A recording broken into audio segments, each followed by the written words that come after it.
Une part de moi était un peu divisée à la fin de mon visionnage de cet épisode, mais pas pour la même malheureuse raison que beaucoup d'entre vous.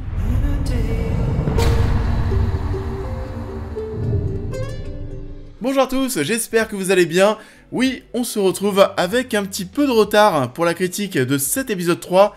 Qu'est-ce qu'il s'est passé? Vous le savez si vous me suivez sur Twitter, sur Instagram. J'ai perdu ma voix, tout simplement, en début de semaine.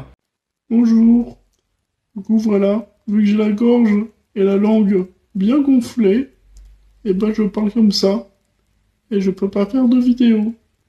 Des bisous. J'étais dans un état mais absolument lamentable, alors apparemment grosse angine, blanche, bactérienne, je sais pas, mais je pouvais plus parler, c'était une catastrophe. J'ai même eu le temps cette semaine de revoir l'épisode une seconde fois, et on en parle enfin aujourd'hui. The Last of Us épisode 3, c'est parti. Alors je pense que je vais pas forcément vous surprendre, on était encore une fois face à un excellent épisode, peut-être le meilleur tout simplement depuis le début, ce qui est assez étonnant parce que oui, c'est un épisode qui n'est pas centré sur Joel et Ellie, mais bien plus centré sur Bill, sa rencontre avec Frank, ses années avec Frank, des choses qu'on ne voyait pas du tout dans les jeux. Alors, comme d'habitude, pas de spoil sur les jeux sur ce qui arrive ensuite, mais à ce moment-là, dans The Last of Us partie 1, dans ce début de voyage avec notre duo, on retrouve Bill et Frank n'est plus là, on retrouve son cadavre.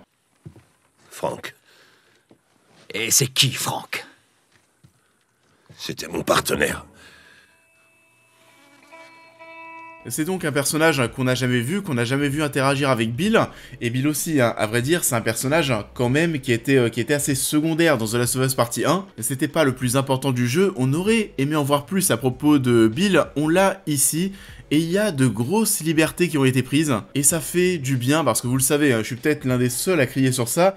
Faire une adaptation plan par plan de quelque chose que l'on connaît déjà et quelque chose en plus comme le jeu The Last of Us Partie 1 qui est déjà si cinématographique, pour moi c'est presque même niveau que les remakes live Disney. Faut prendre des libertés, faut raconter des choses qu'on ne connaît pas. Et là, on va le faire, on va arriver à nous raconter des choses complémentaires, des choses en accord avec le matériau de base, et qui nous surprennent. On va bien sûr revenir sur le dénouement de cette histoire, mais elle nous surprend totalement, nous les fans, parce qu'on ne suit pas du tout le jeu à ce moment. C'est à partir de là que j'ai eu quelques craintes, que je me suis posé quelques questions, et on va parler bien sûr de ça ensuite. Mais déjà oui, je sais pas comment vous le dire, mais il y a une justesse dans tout ce qu'il se passe sous nos yeux durant 1h20, c'est absolument dingue.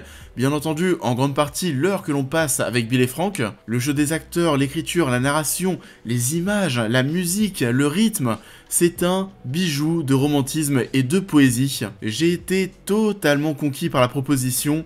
Neil Druckmann et Craig Mazin nous régalent, ils savent écrire, ils savent nous toucher, nous surprendre. C'était vraiment top, mais ça n'aurait pas été aussi bien sans la présence et le talent des deux acteurs principaux qui, je pense, ont mis tout le monde d'accord. This is not an Arby's. Well, Arby's didn't have free lunch, it was a restaurant.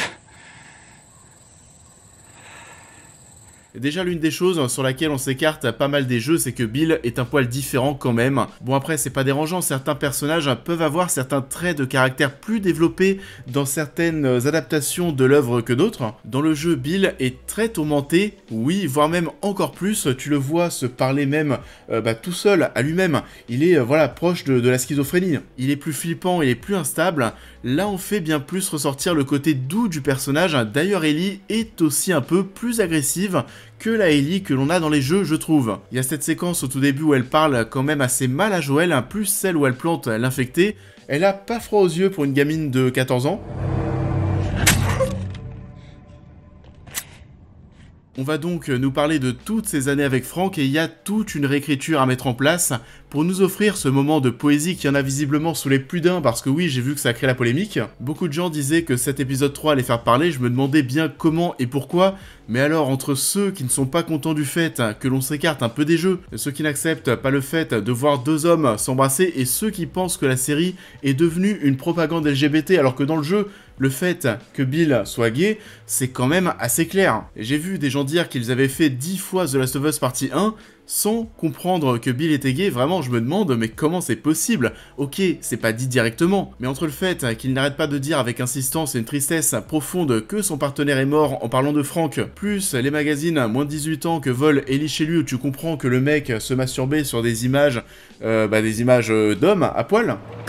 Comment il peut arriver à marcher avec ce truc entre les jambes? Allez, jette-moi ça. Attends un peu. Donc oui, j'ai vu que les critiques positives de l'épisode se font assassiner, comme les notes de l'épisode en lui-même, comme ma vidéo ici certainement qui va recevoir et subir des commentaires homophobes, des choses que je ne comprendrai jamais et encore moins comme je le disais en 2023, mais bon, passons. On va plutôt revenir sur des choses plus intéressantes et sur mon visionnage, et ce qui a fait que je me suis posé quelques questions à la fin. La chose qui m'a le plus surprise ici, bien sûr, c'est que Bill décide de mettre fin à ses jours avec Frank. Et elle a encore plus fonctionné sur nous, les connaisseurs des jeux, parce qu'on sait très bien dans les jeux que Joel et Ellie retrouvent Bill alors que Frank n'est plus là. Là, on se dit que ça va être pareil. Frank va mourir, on va retrouver Bill ensuite, et là, non, c'est la grosse surprise. Il décide lui aussi de mettre fin à ses jours, et ça fait partie des surprises que j'attends dans cette série. En plus, on va te rebalancer une des musiques les plus marquantes du jeu au moment de leur dire au revoir. Non mais vraiment, les émotions. Mais là où je me suis posé les questions, c'est que, ok, nous les joueurs, on connaît Bill, on a vu une partie de sa vie, on est intéressé par le fait de voir cette réinterprétation, etc., etc. On a aimé en voir plus le concernant, et on a aimé être surpris par ce dénouement final, mais ceux qui n'ont pas fait le jeu. Je sors la critique en retard, j'ai quand même vu quelques réactions de personnes qui n'ont pas fait The Last of Us Partie 1, et qui ont surkiffé l'épisode. C'est dire à quel point la narration est très très forte et touche absolument tout le monde émotionnellement. Et j'avais peur parce qu'en fait, là je me suis dit, mais ceux qui n'ont pas fait le jeu, est-ce que vous n'allez pas avoir cette impression au final d'avoir vu un épisode qui ne sert à rien? On passe quand même 1 heure avec 2 personnages qui meurent, qui ne vont plus interagir avec Joel et Ellie, qu'on ne devrait plus voir du tout dans le reste de la série, sauf peut-être dans des flashbacks. On voit qu'on revoit Tess par exemple ici. On va comprendre d'ailleurs que Joel et Tess se sont vraiment côtoyés pendant des années. J'ai adoré voir la relation, voilà, Frank et Tess qui sont un petit peu pareils, qui voilà, ça matche bien entre les deux. De l'autre côté, Joel et Bill sont plus proches en termes de personnalité, suivre leur discussion, cette joie de vivre de Frank malgré l'apocalypse.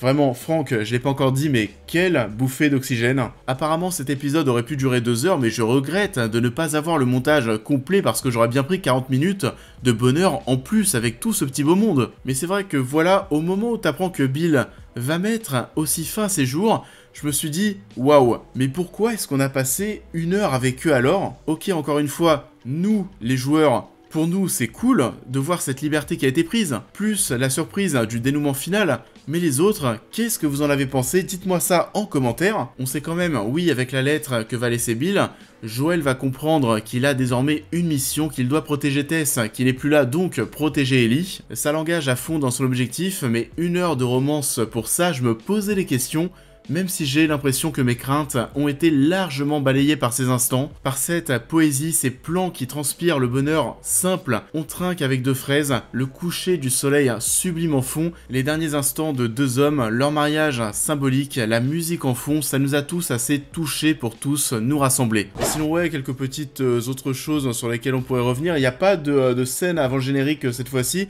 donc bon, ça c'est peut-être bien parce que c'est vrai que ça prenait du temps à chaque fois pour nous raconter l'origine de la pandémie. Le fait qu'on ne perde plus entre gros guillemets de temps là-dessus, c'est peut-être bien.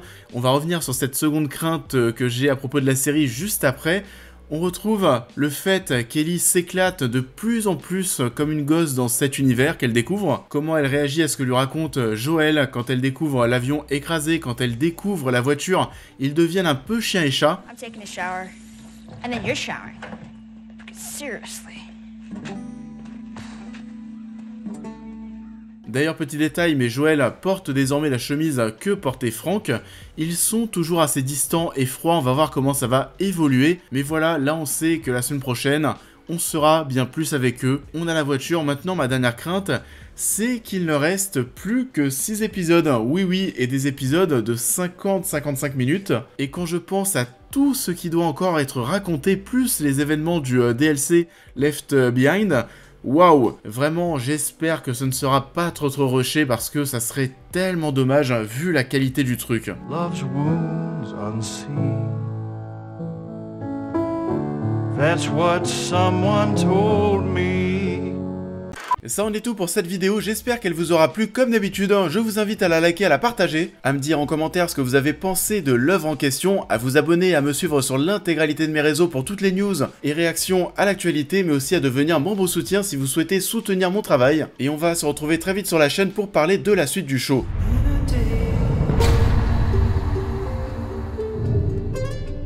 Vu qu'on était pas mal en retard, on va pas se retrouver dans une semaine pour parler de l'épisode 4, mais dans quelques jours, et j'ai hâte de voir, bah oui, ce voyage se lancer vraiment complètement. En tout cas, pour le moment, on est sur 3 épisodes qui sont très très bons, je suis totalement rassuré pour la suite du show.